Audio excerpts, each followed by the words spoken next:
Baliw maglingkod.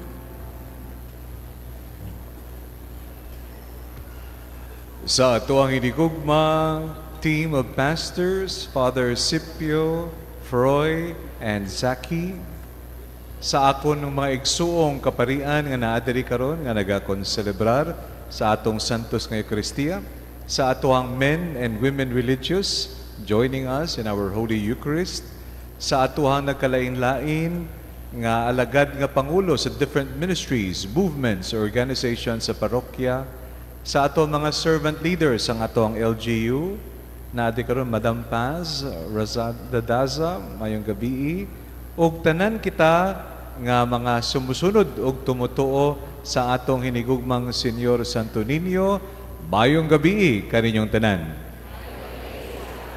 Diva Senyor Santo Niño! Diva Pit Senyor! Masipang pakpak sa atong hinigugmang balaang bata.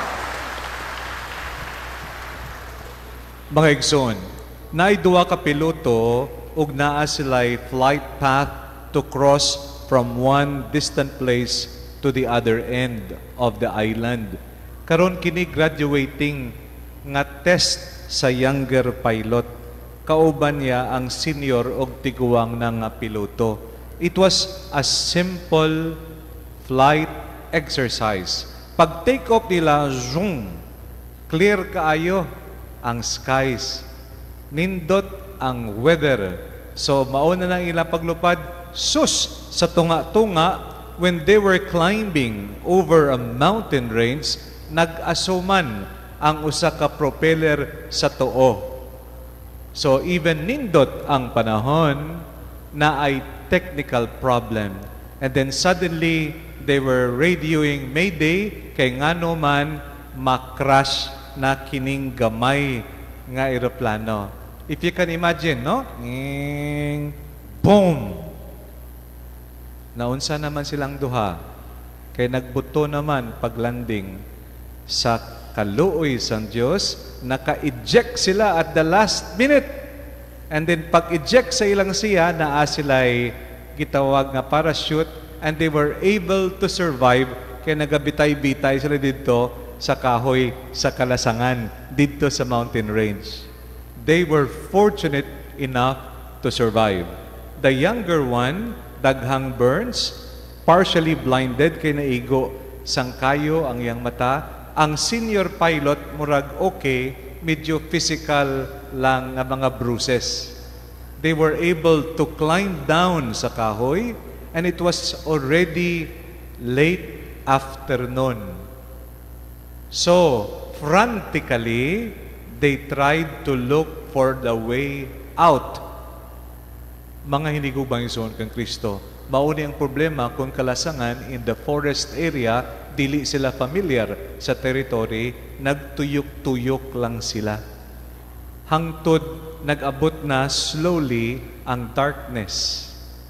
In that situation, they were slowly, second by second, losing patience and above all, losing hope. Murag, mawala na jud ang paglaom. Kay ngano man, ang delikado kung mag-abot na, mulikop na ang kangit-ngit, maglakaw sila, pwede mahulog sila sa bangin, and they will die. Or na ay bangis nga mga animals that could attack and eat them. Daghan kaayo sila gikahadlukan. As the light was fading, they were surprised. A silhouette of a small young boy paduol kanila. Yes, dili man sila magtuo pero tinuod di ay may gamayng bata nga nainkwentro nila diha mismo sa tunga sang kalasangan. Silang duha nagaingon, unsaon talang ni? Dili tani makakita sang daan pagawas. Unsaon talang kini? Pagduol sang bata, nagingon ang bata, sunod lang kamo kanako. Gamay nga bata, Pagduol nila, ang tiguang nga piloto, nakita niya, sus, ngano man mauni ang atong swerte. May bata nga mutabang, pero gamay pa o bulag pa, nakita niya murag dili klaro bitaw ang bisyon. So ingon kining tiguang, ako unsa man ko, gago nga magsalig sa bata nga gamay? Unsa man ko, bugo nga maglaom sa gamayng bata? Bahala ka buda. And then in panic, gibiyaan niya, dala niya ang gamay nga flashlight nga maoto, ang cellphone niya nga gasiga, gamay na lang, lobat na, o siya nangita sang daan to save himself. Katong younger pilot, dili man kalakaw tarong kay naay samad. Partially burnt ang iyang side ug ang iyang mata dili sad kakita. All he can see is the little boy. And the little boy reached out his hand. Wala man siya choice. Pero bahala na. Nagkupot siya ug slowly and gently gilid siya forward. Dili siya kakita tarong kay nasunog man ang iyang mata tungod sang ilang pag-crash landing. Mga igsoon, kining bata nabatyagan niya, na-feel niya, kalit lang nagliko sa tuo. Then, hinay-hinay nga nagpaubos. Then, diretsyo, then nagpabala. Sunod lang siya.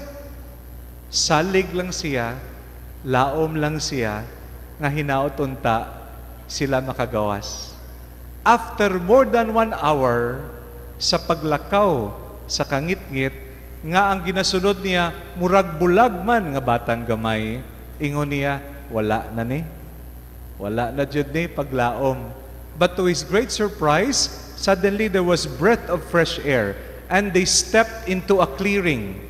They were able to go out sa kalasangan, sa forest area. And there, he heard a voice, and then when he lost consciousness, kay nag-faint man siya, pagmata niya, naa na siya sa suod sang usa ka balay. Na ay babae nga tigulang, og lalaki, og ang bata diha sa kilid. Obviously, ginikanan kato silang duha sang batang gamay. And he was so grateful sa ilaha, profusely nagpasalamat siya nga naluwas siya. Ingon niya, mangutana lang ko, ngano man kining bata ninyo kay bawo siya sang way out sa forest. And then the father explained, gamay pa na siya, gasunod-sunod kana kanako sa sulod sang kalasangan. And he knows the forest like the back of his hands.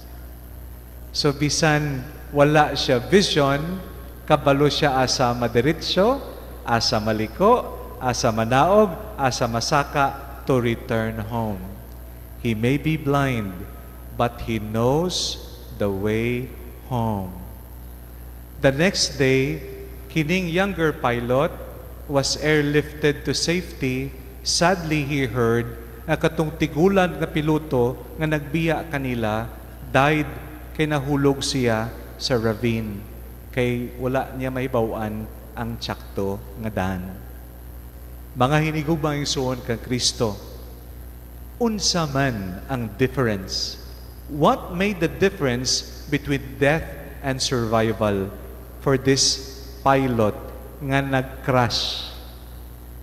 Katong punto nga nagdesisyon siya nga mosalig ug ibutang ang iyang paglaom sa gamayng bata. Katong gamayng bata, naglaom siya nga ihatod siya sa tsakto nga daan padulong sa kaluwasan. Mga hinigugma, kining young pilot was saved by a young, small boy. Samtang kita nagalingkod karon sa atong Santos nga Eucharistia, murag dili man layo nga makasinati kita, nga murag nag-crash bitaw kita. Dili ni ang Chloe ha, katong mahilig sa Korean telenovela, Chloe, Crash Landing on You. No? Kini tinuod jud nga crash. Unsa man na siya? Halimbawa, taas ang imong pag-soar sa imong love life, kaya nakita mo na ang imong one and only true love. Then, suddenly, after bagulang Valentine's Day, no? Imo na discover ang imong one true love na adi ay another loved one. May love twice pa, may love thrice. Ikaw ang pangatlo. Agoy, ang betrayal, murag nagsarurota pa ubos ba? We fall into bitterness, pain, sakit kaayo ka na being rejected in love. Murag ginasumpa na nato ang atong existence. Murag nag-crash kita sa kalasangan sang bitterness o kapait. Pero dili lamang sa area of love, naasad sa area of finances.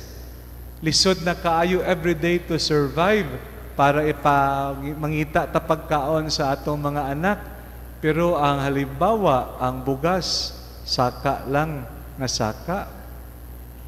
Kano sa akaha, manaog. Ang tubil, maayo pa ang spaghetti.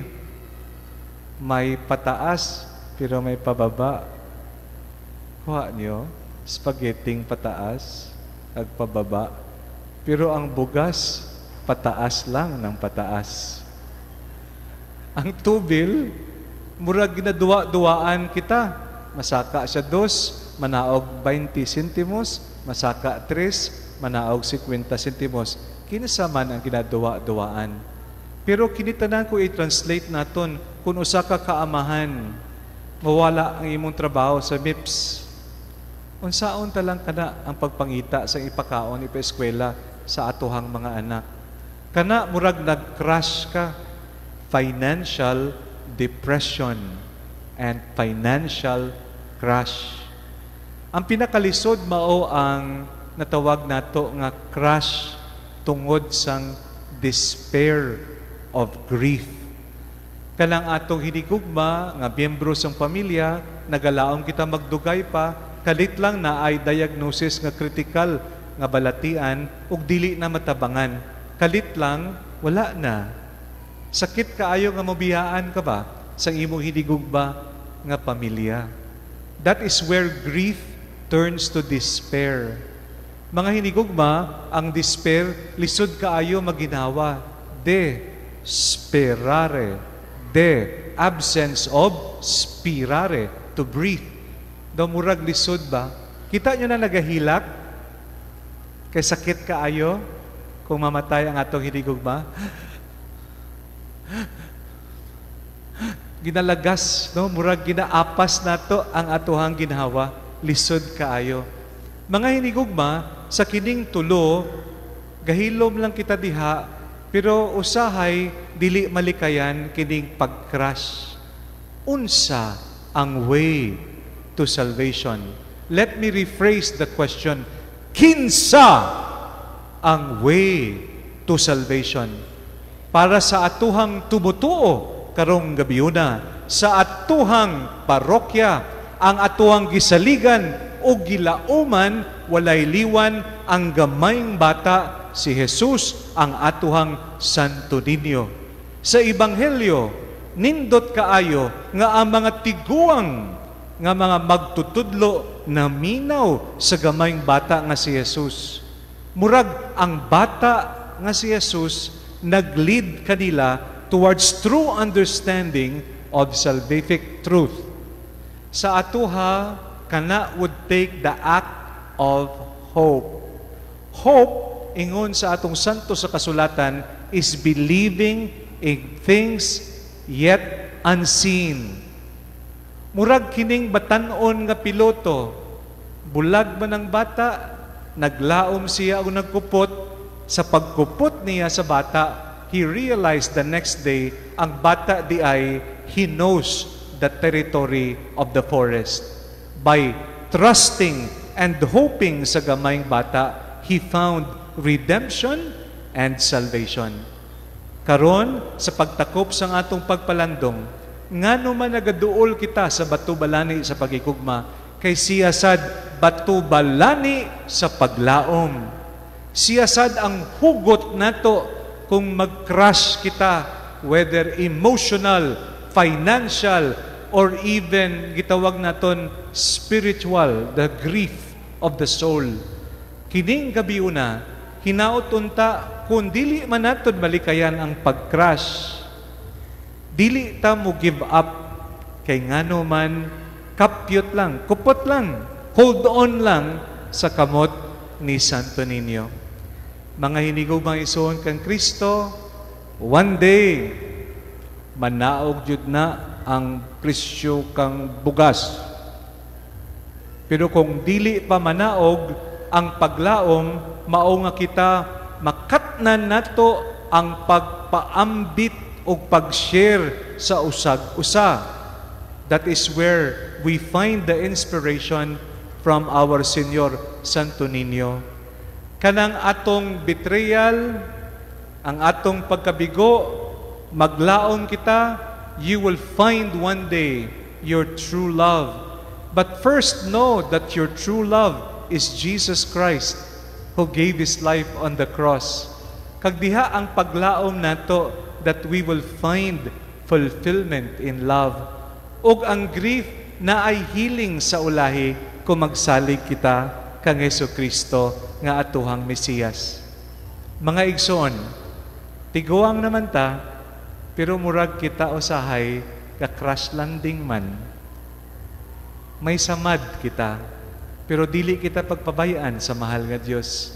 Ang Senyor Santo Niño, ituno lang iyang kamot. Unsa ang imong desisyon? Andam ka magtuo o maglaom?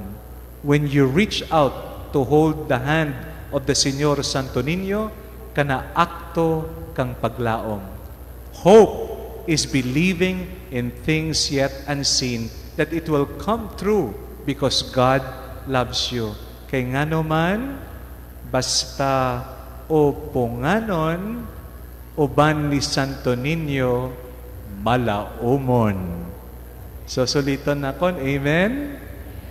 So, akong isulti bilang konklusyon, ubanin ninyo ako palihog para may konklusyon. Kung dili ka mo magtubag, 1 hour pa ning sermon. Sige ka mo. Dili na. Conclusion. So kung asa ko magsulti, tubago ninyo ha? Basta oponganon kang Santo Niño, malaumon. Kang Santo Niño, malaumon, basta oponganon. Masipang pakpak sa mahal nga Diyos.